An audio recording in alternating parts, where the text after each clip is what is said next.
Saya Tidiko.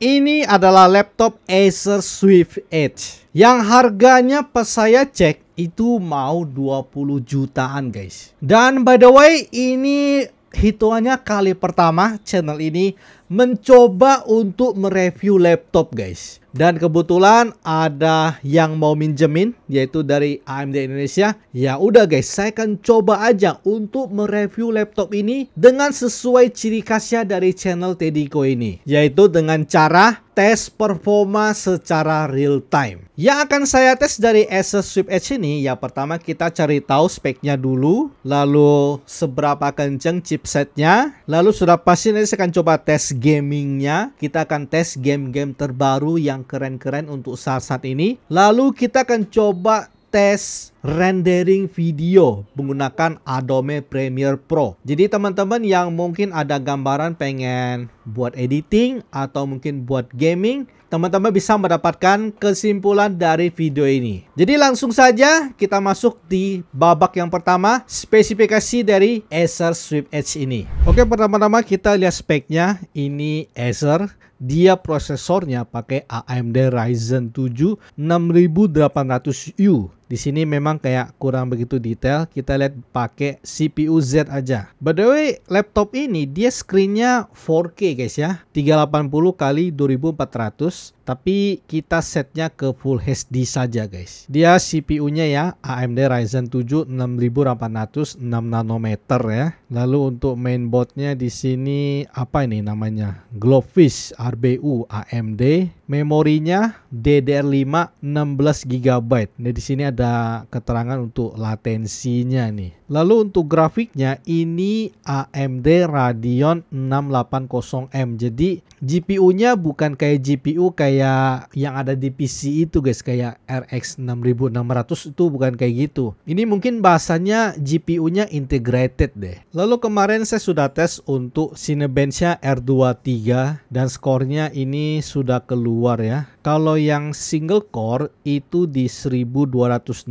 Lalu untuk multi core-nya di sini pas saya cek cuman 9649. Lalu saya juga sudah tes untuk SSD-nya dan ini untuk speed-nya itu di 2,7 GB untuk sequence read sama sequence write-nya. Jadi kalau untuk loading 4K itu bisa di 43 MB, 55 MB ya. 4K third party itu bisa sampai 1,7 GB guys. Dan skornya ini di 4798. Lalu sekarang kita akan coba tes main game menggunakan Acer Swift Edge ini. Kita pertama-tama coba main Genshin Impact dulu guys. Ini adalah Genshin Impact ya menggunakan Acer Swift Edge guys. Di sini saya set grafiknya di posisi, kita lihat dulu. Saya setnya di medium 60 fps guys. Medium 60 fps ya. Dan di posisi medium, tambah misal untuk fps meter ya, di pojok kiri tuh, itu suhu udah ke 78, 77 ya untuk suhu GPU-nya. Lalu untuk suhu CPU sudah di 78 juga. FPS cuman di kisaran 40-an FPS guys. Mungkin karena tesnya tidak di ruangan AC guys. Mungkin nggak sih?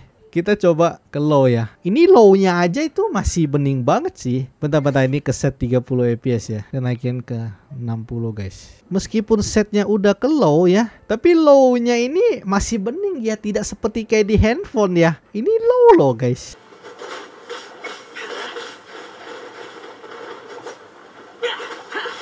Ini bisa dapat di 50 fps ya. Jadi gua juga agak bingung guys.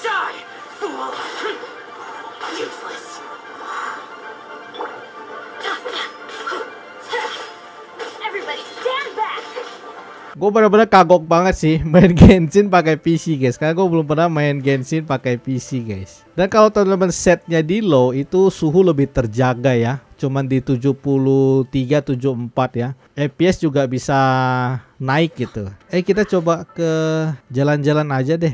ke Sumeru City ya. Tapi low-nya di PC jauh banget ya, nggak kayak di handphone ya. Kalau low-nya handphone tuh udah burik banget sih. Ini masih tajam guys. Mungkin udah kayak rata kanannya di handphone guys. Beda banget ya PC Genshin di PC sama Genshin di handphone guys. Nggak ada pecah-pecahnya. Ini low loh. Ini kalau jalan-jalan ke Sumeru City bisa dapat 40-an FPS ya. 50 gitu guys. Jadi teman kalau main Genshin Impact pakai Acer Swift Edge ini ya lebih baik setnya di low saja sih. By the way, saya tidak tes di ruangan AC ya. Ini kita tidak main di ruangan AC guys. Kita tidak main lama sih karena kita lihat sekilas saja untuk performanya guys. Suhu dia panasnya di sini Acer guys. Jadi di atas papan keyboard dan suhunya itu beneran panas banget. Udah 49 guys. Dan kayak ada suara anginnya di sini sih. Jadi bukan panasnya di layar itu enggak ya. Di layar enggak panas. Panasnya di atas keyboard ini nih. Sekarang saya akan coba main Valorant guys. Kita ganti ke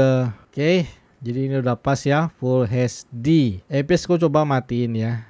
Dia bisa naik ke berapa FPS? 400, 500 FPS. Kita coba main unrated guys. Oh gua kena ban coy. Karena kemarin gua belum selesai game gue udah keluar guys. Latihan dulu aja guys. Jadi kalau sudah di game 100-an FPS ya. Tapi ini sih nggak ada orang ya. Jadi belum bisa dijadikan patokan guys.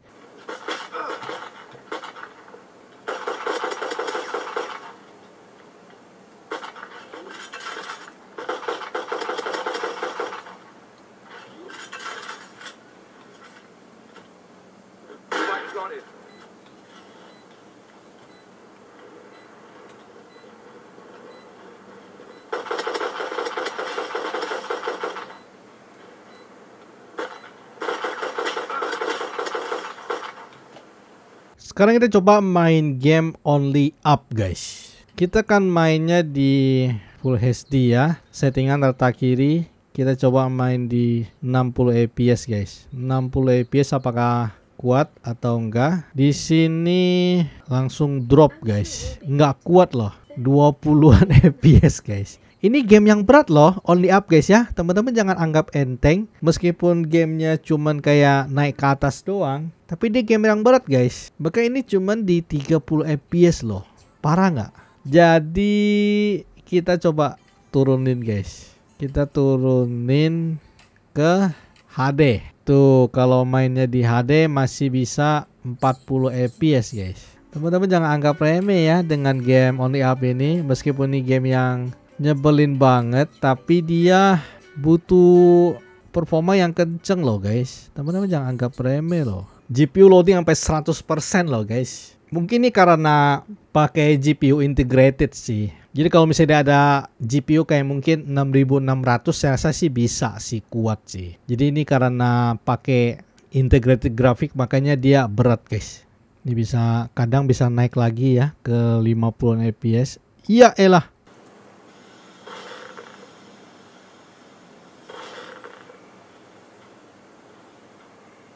Wih, nge-lag coy.